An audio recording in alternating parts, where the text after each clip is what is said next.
اللہ احد۔ اے نبی کہہ دیجئے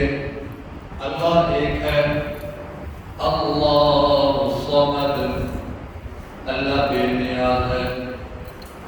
بسم اللہ الرحمن الرحیم، وما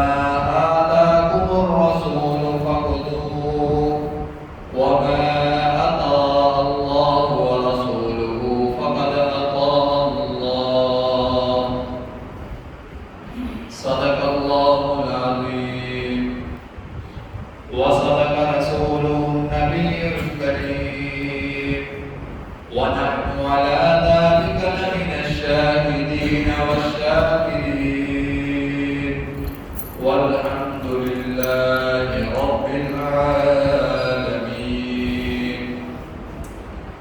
أما بعد، فإن خير الحديث كتاب الله،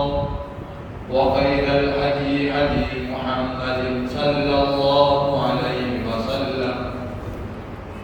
وشر الأمور محدثاتها، وكل محدثة بدعة، وكل بدعة ضلالة، وكل ضلالة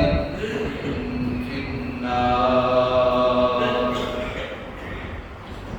اللهم صل على محمد وعلى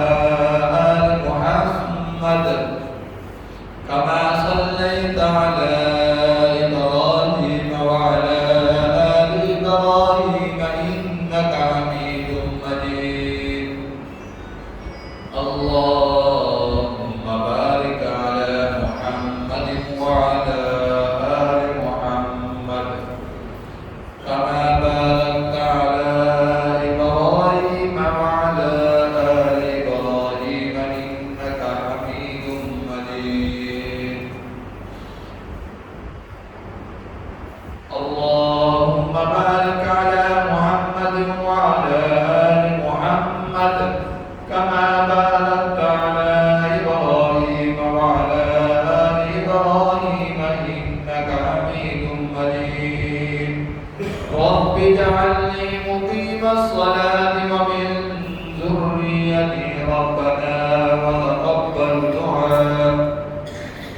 ربنا اغفر لي ولوالدي، ربنا اغفر لي ولوالدي، ربنا اغفر لي ولوالدي وللمؤمنين يوم يقوم الحساب۔ میرے سامنے آج آپ حضرات کے سامنے جو کہ باسی صاحب کی طبیعت خراب ہونے کی وجہ سے آپ کے سامنے جمعہ پڑھانے کی سعادت نصیب ہوئی ہے، لیکن میرے سامنے میں کوئی عالم فاضل نہیں ہوں، ایک ادنا سا طالب علم ہوں، لیکن اس پروردگار سے یہ دعا ہے کہ اللہ رب العزت کی ذات مجھے جو بھی میں بولوں وہ حق اور سچ کہنے کی توفیق عطا فرمائے، اور پھر ہم جو بھی قرآن اور حدیث کے حوالے سے جو سنیں ہمیں اس کے اوپر عمل کرنے کی بھی توفیق عطا فرمائے۔ میرے سامنے آج اگر ہم اپنی زندگی کے اوپر نگاہ ڈالیں تو ہم اس چیز کے اندر پھنسے ہوئے ہیں، ہم اس نفس و نفسی کے عالم کے اندر دیکھتے ہیں کہ ہمیں کسی چیز کی خبر نہیں سوائے اپنے آپ کی۔ آج ہم چاہے کوئی امیر ہے، چاہے کوئی غریب ہے، چاہے کوئی جس حالت میں بھی ہے، جہاں کہیں بھی ہے، ہر شخص پریشان ہے، اور وہ یہ ایک بات کہتا ہوا ہمیں نظر آتا ہے کہ مجھے میرا حقوق نہیں مل رہا، مجھے میرا حقوق چاہیے، میں جس طریقے سے زندگی گزارنا چاہتا ہوں مجھے ویسے نہیں گزارنے دی جا رہے۔ میرے سامنے ہم سب یہ بات کہتے ہوئے نظر آتے ہیں کہ ہمارے حق کے اوپر ڈاکہ ڈالا جا رہا ہے، ہمارا حق ہمیں نہیں مل رہا، ہمارا حق ہمیں کوئی نہیں دے رہا۔ لیکن میرے سامنے ہم اسلام کی بنیادی باتوں کو بھول چکے ہیں۔ چاہیے تو یہ تھا کہ ہم تقریباً دوسری تیسری نسل یا کوئی اس سے زیادہ ہم مسلمان ہیں، لیکن اسلام کی کوئی چیز ہمارے اندر سوائے نماز روزے کے علاوہ کوئی چیز نظر نہیں آتی۔ کیا اسلام صرف کسی چیز کا نام ہے؟ کیا اذان ہو تو دل کرے نماز پڑھنے آ جائیں، دل نہ کرے تو نہ، اور پھر جو نہیں آتے وہ تو انہوں نے نماز پڑھنا گوارا ہی نہیں کی، اپنے پروردگار کے آگے سر جھکانا گوارا ہی نہیں کیا۔ لیکن افسوس جو نماز پڑھتے بھی ہیں وہ جیسے وہ لوگ بھی نماز پڑھنے کے بعد ان کے اندر کوئی بھی بات نمازی والی نظر نہیں آتی۔ ویسے ہی نماز پڑھنے کے بعد غیبت، ویسے ہی جھوٹ، ویسے ہی دھوکہ، ویسے ہی فریب، ہمیں معاشرے کے اندر کوئی بات یہ کہتا ہوا نظر نہیں آئے گا کہ یہ نمازی ہے اور یہ بے نمازی ہے، اس کے اندر کوئی فرق ہمیں باہر نہیں کرے گا۔ چاہیے تو یہ تھا کہ سب کے سب ہم نماز ادا کرتے، اللہ کے وہ حقوق جو ہمارے اوپر فرض ہیں، اللہ کا وہ حق جو ہمارے اوپر فرض ہے، ہم اسے ادا کرتے ہوئے نظر آتے۔ لیکن افسوس جو نماز ادا کر بھی رہے ہیں، جو اللہ کے چند ایک حقوق کو ادا کر بھی رہے ہیں، لیکن وہ صرف مسجد کی حد تک ہے، مسجد کی حد تک ہے۔ جب مسجد سے باہر نکل گئے تو پھر وہ باتیں ختم۔ میرے سامنے یہ بنیادی باتیں ہیں، اسلام کے اندر یہ بنیادی چیز ہے کہ ہم اللہ کے حقوق کو پہچانیں۔ آج اس کی وجہ کیا ہے؟ یہ ہمارے ساتھ یہ معاملہ کیوں پیش آ رہا ہے؟ اس کی وجہ صرف اور صرف یہی ہے کہ ہم اپنی پہچان کو بھول چکے ہیں، ہم اپنے پروردگار کو بھول چکے ہیں، جس نے ہمیں پیدا کیا، ہم اس کے حقوق کو بھول چکے ہیں۔ اور پھر ذرا غور کریں اس پروردگار کی جو بے نیاز ہے، ہمیں پیدا کرنے کے بعد اس کی شان کے اندر کوئی کمی نہیں ہے، اس کی شان کے اندر کوئی بڑائی بھی نہیں آئی، لیکن اس کی محبت دیکھیں، اس نے ہمیں پیدا کرنے کے بعد لاوارث نہیں چھوڑا، اس نے انبیاء بھیجے، رسول بھیجے، یہاں تک کہ اس آخری امت ان کے لیے بھی ایک سب سے اعلیٰ درجے والا، جس کا سب سے اعلیٰ اور افضل مقام ہے، اس کو مبعوث فرمایا، اور پھر یہ بات کہہ دی وَمَا أَرْسَلْنَاكَ مِن رَسُولٍ إِلَّا لِيُطَاعَ، جو میری رسول کی اطاعت کرے گا وہ میری اطاعت کرے گا۔ میرے سامنے اس رسول نے ہمیں زندگی گزارنے کا ہر ایک طریقہ بتلایا، اس نے ہمیں سونے سے لے کر اٹھنے تک اور اٹھنے سے لے کر رات سونے تک ایک طریقہ بتلایا، اور پھر زندگی کو گزارنے کا ایک لمحہ ہمیں بتلایا کہ میری امت، میرے آنے کے بعد والے مسلمان، یعنی کہ میری جو آگے قیامت تک آنے والے مسلمان ہوں گے، جو ایمان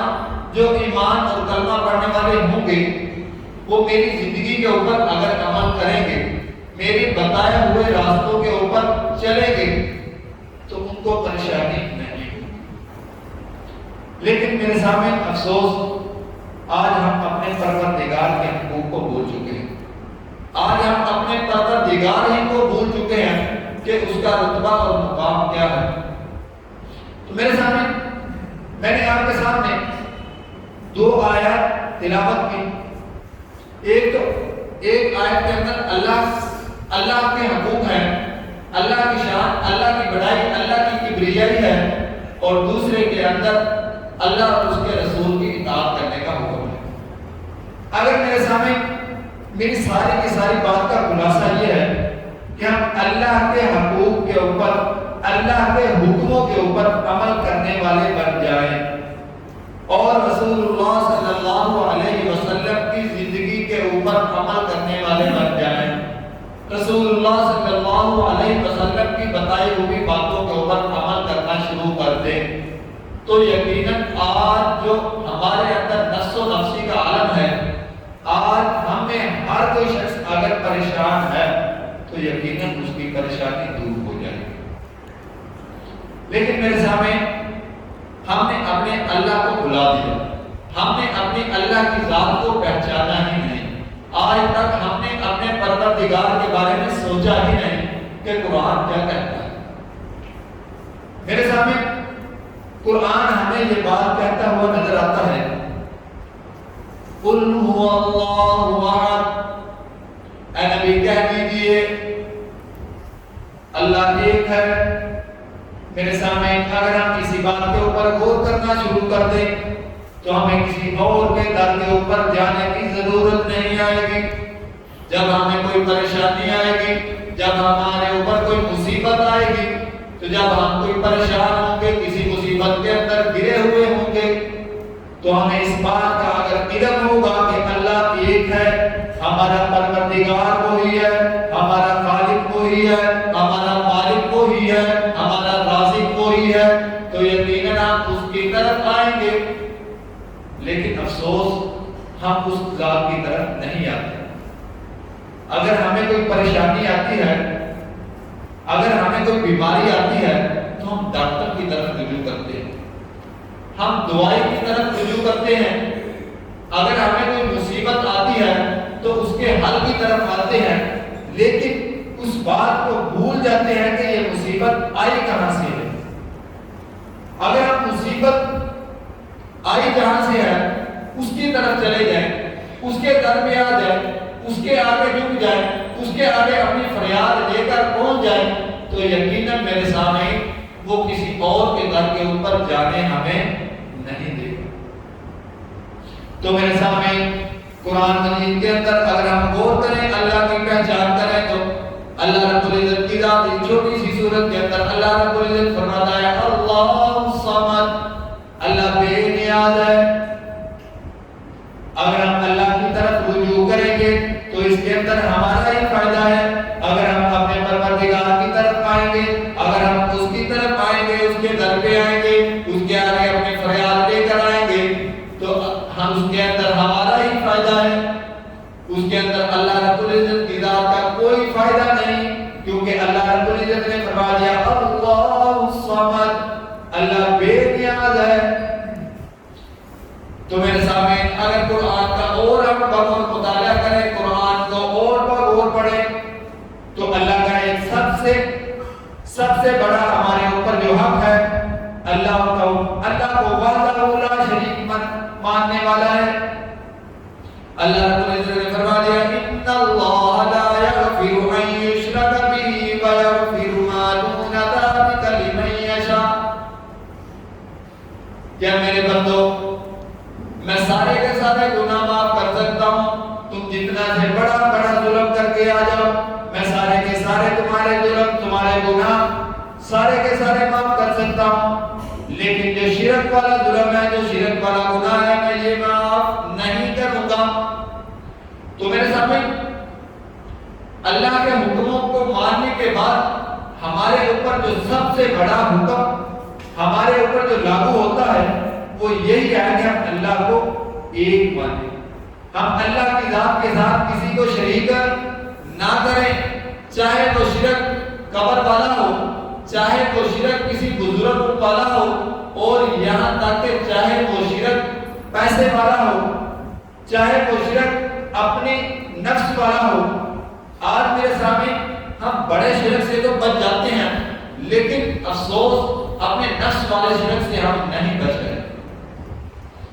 اس لیے میرے سامنے اللہ رب العزت کی ذات قرآن مجید کے اندر یہ بات واضح طور پر اعلان کر رہا ہے ان اللہ لا یغفر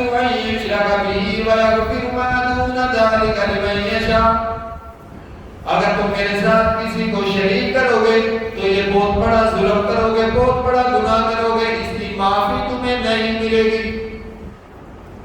اور اگر اس کے علاوہ اور کوئی گناہ کر کے آ جاتے ہو، ذَلِكَ لِمَن يَشَاءُ وَمَن يُشْرِكْ بِاللَّهِ فَقَدِ افْتَرَىٰ إِثْمًا عَظِيمًا، اگر اس کے علاوہ کوئی اور گناہ کر کے آ جاتے ہو، انسان کی موت آ جاتی ہے، انسان مر جاتا ہے بغیر توبہ کے، تو اللہ کی ذات چاہے تو وہ معاف کر دے اور اگر چاہے تو نہ کرے۔ میرے سامنے اگر ہم قرآن کو بغور دیکھیں گے تو ہمیں اللہ رب العزت کی ذات کی پہچان ہوگی۔ اللہ رب العزت نے فرمایا وَإِلَٰهُكُمْ إِلَٰهٌ وَاحِدٌ لَا إِلَٰهَ إِلَّا هُوَ الرَّحْمَٰنُ الرَّحِيمُ۔ ایک اور جگہ اللہ رب العزت فرماتا ہے ذَلِكُمُ اللَّهُ رَبُّكُمْ خَالِقُ كُلِّ شَيْءٍ لَا إِلَٰهَ إِلَّا هُوَ فَأَنَّىٰ تُؤْفَكُونَ۔ اے میرے بندو، جو چیز تمہارے اندر جو تمہیں نظر آ رہی ہے، بذات خود اپنی ذات کی طرف دیکھو، ہر جس چیز کو پیدا کیا وہ میں نے ہی پیدا کیا۔ ذَلِكُمُ اللَّهُ رَبُّكُمْ فَأَنَّىٰ تَتَّقُونَ، تم کہاں بڑھتے پھر رہے ہو، ذرا غور تو کرو۔ اللہ رب العزت کی ذات ایک اور جگہ قرآن مجید کے اندر ہمیں واضح طور پر بتلا رہی ہے ذَلِكُمُ اللَّهُ رَبُّكُمْ خَالِقُ كُلِّ شَيْءٍ لَا إِلَٰهَ إِلَّا هُوَ فَاعْبُدُوهُ۔ اے میرے بندو، جب پیدا میں نے کیا ہر چیز کو تو عبادت بھی میری کرو۔ میرے سامنے یہ ہم بات بھول جاتے ہیں، جب اللہ نے ہر چیز پیدا کی، یہ زمین آسمان جو ہمیں نظر آتا ہے، تو ہمیں چاہیے کہ اس پروردگار کی عبادت کریں، ہم اس پروردگار کے سارے حق کو بجا لائیں، اس کے حقوق کو بجا لائیں، جہاں پہ اس کا جو حکم آئے ہم فوراً اس کے اوپر سر تسلیم کر لیں، ہم فوراً اس کی طرف رجوع کر لیں۔ لیکن افسوس میرے سامنے ہم بھول جاتے ہیں۔ اگر ہم قرآن کو بغور پڑھنا شروع کرتے ہیں تو ہمیں سینکڑوں ایسی آیات مل جائیں گی جس کے اندر اللہ رب العزت کی ذات کی کبریائی، اس کی بڑائی ہمیں ملے گی۔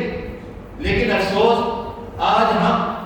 اگر پریشان ہیں، اس کی پریشانی کی سب سے بڑی وجہ یہی ہے کہ ہم اپنے پروردگار کو بھول چکے ہیں، اس کی کبریائی کو بھول چکے ہیں، اس کی بڑائی کو بھول چکے ہیں، اس کی ذات کو ہم بھول چکے ہیں۔ تو اس لیے میرے سامنے اگر ہم حدیث کی طرف آ جائیں تو رسول اللہ صلی اللہ علیہ وسلم فرماتے ہیں، جو بخاری شریف کی حدیث ہے، آپ صلی اللہ علیہ وسلم نے فرمایا ان تعبد اللہ کانک تراہ فإن لم تکن تراہ فإنہ یراک۔ اللہ کی عبادت اس طرح کر گویا تو اسے دیکھ رہا ہے، پس اگر تو انہیں نہیں دیکھتا تو بے شک تو یہ غور کر کے اللہ تجھے دیکھ رہا ہے۔ میرے سامنے اگر ہم اس طریقے سے عبادت کرنا شروع کر دیں اپنے پروردگار کی، اس کی کبریائی، اس کی بڑائی کو پہچان کر کہ اللہ ہمیں دیکھ رہا ہے، تو یقیناً ہم مسجد سے باہر بھی جا کر جھوٹ نہیں بولیں گے، ہم غیبت نہیں کریں گے، ہم کسی کے ساتھ دھوکہ فریب نہیں کریں گے۔ یقیناً اگر ہم نماز پڑھ کر جائیں گے تو ہماری نماز کو نظر آئے گی کہ یہ نماز پڑھ کر آ رہا ہے، یہ بندہ جھوٹ نہیں بولتا۔ لیکن افسوس، میں نے پہلے بھی کہا تھا کہ اگر ہم دل کرے تو نماز پڑھتے ہیں اور دل کرے تو نہیں پڑھتے، اور جو پڑھتے بھی ہیں وہ بھی باہر جا کر ویسے ہی نظر آتے ہیں جیسے بے نمازی۔ تو اس لیے میرے سامنے دوسرے نمبر پہ اللہ رب العزت کی ذات نے ہمیں لاوارث نہیں چھوڑا۔ دنیا کے اندر پیدا کرتے ہوئے اس کی محبت اور اس کی شفقت دیکھیں کہ اس نے رسول اللہ صلی اللہ علیہ وسلم کو ہمارے لیے بھیجا کہ جاؤ میرے بندوں کو جا کر ان کو جینے کا، چلنے کا، سونے کا، اٹھنے بیٹھنے کا طریقہ بتلا دو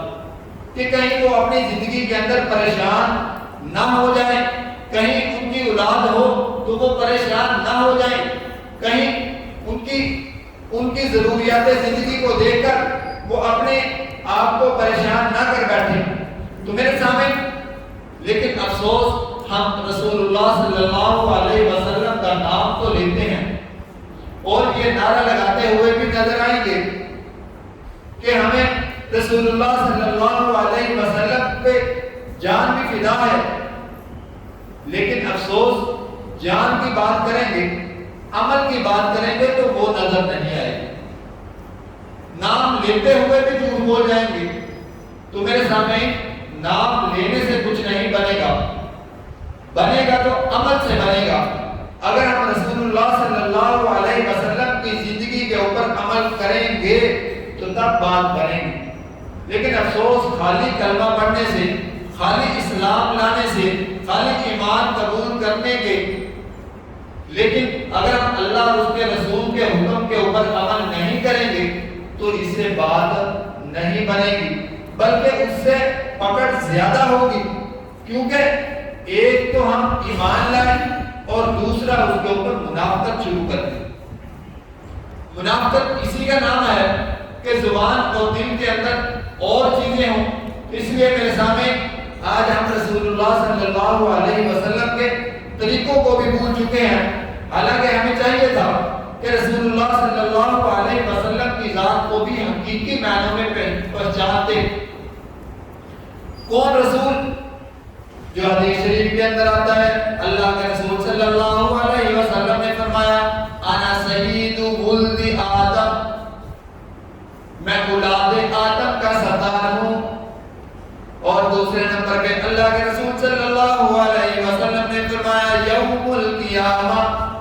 میں اولاد آدم کا سردار قیامت کے دن ہوگا. یعنی کہ قیامت کے دن جتنے بھی لوگ ہوں گے آدم علیہ السلام کی اولاد میں سے میں ان میں سب سے بڑا، یعنی کہ اللہ رب العزت کی ذات نے مجھے سردار بنایا ہوگا. اور اس حدیث کے اندر اللہ کے رسول صلی اللہ علیہ وسلم نے فرمایا وَأَوَّلُ مَن يَنشَقَّ عَنْهُ الْقَبْرُ، اور سب سے پہلے میں ہی قبر سے اٹھایا جاؤں گا. تو اس سے آگے رسول اللہ صلی اللہ علیہ وسلم نے خود فرمایا اپنی زبان سے وَأَوَّلُ شَافِعٍ وَأَوَّلُ مُشَفَّعٍ، اور میں ہی شفاعت کرنے والا ہوں گا اور میری ہی شفاعت قبول کی جائے گی. تو میرے سامنے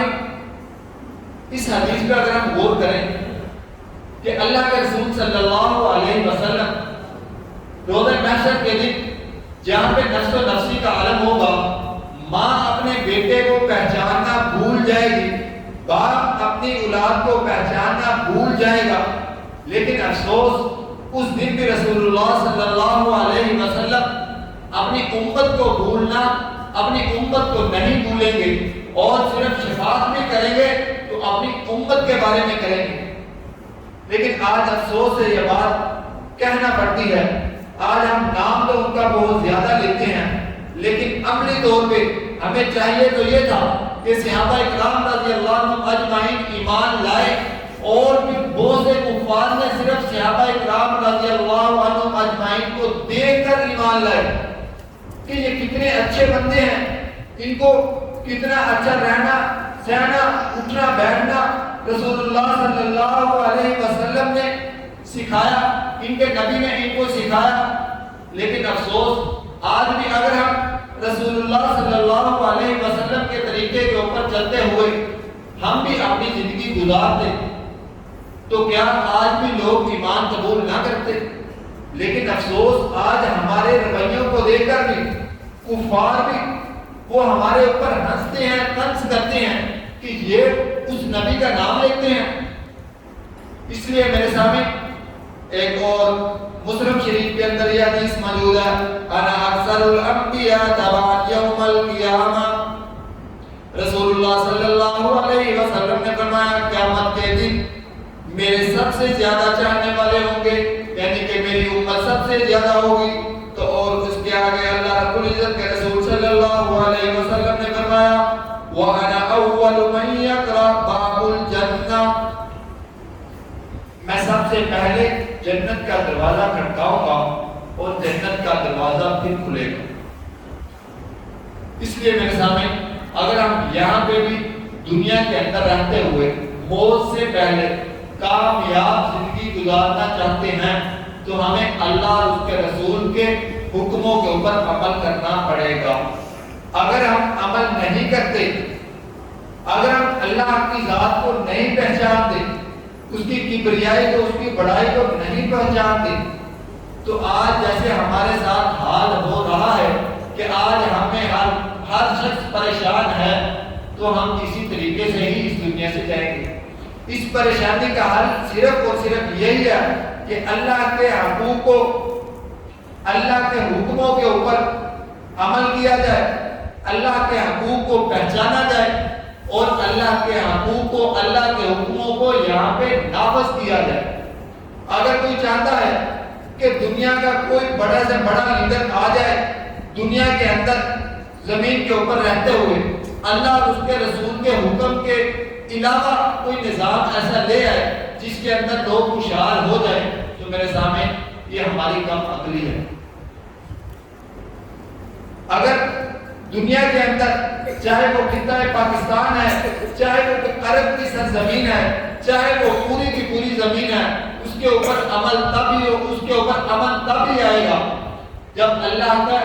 نظام نافذ کیا جائے گا، جو نظام اللہ نے اپنے قرآن مجید کے اندر ہمیں بتلایا، اور پھر رسول اللہ صلی اللہ علیہ وسلم نے اس نظام کو عملی طور پر نافذ کیا، اور پھر امن وہاں پہ تب قائم ہوا۔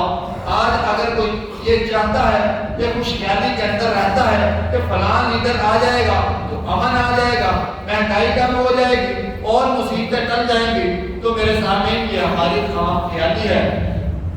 کیوں؟ اللہ کی کہی ہوئی بات کوئی غلط نہیں ہو سکتی۔ اگر آج ہم رسول اللہ صلی اللہ علیہ وسلم کے طریقوں کے اوپر اگر اپنی زندگی گزارنا شروع کر دیں، اپنی زندگی کو سادگی میں لے آئیں، آخرت کی زندگی کو چھوڑ دیں، اس کو ترجیح دینا چھوڑ دیں، جو کہ قرآن مجید کے اندر اللہ رب العزت فرماتا ہے بل تؤثرون الحیات الدنیا، کہ تم چاہتے ہو دنیا کی زندگی کو تم ترجیح دیتے ہو،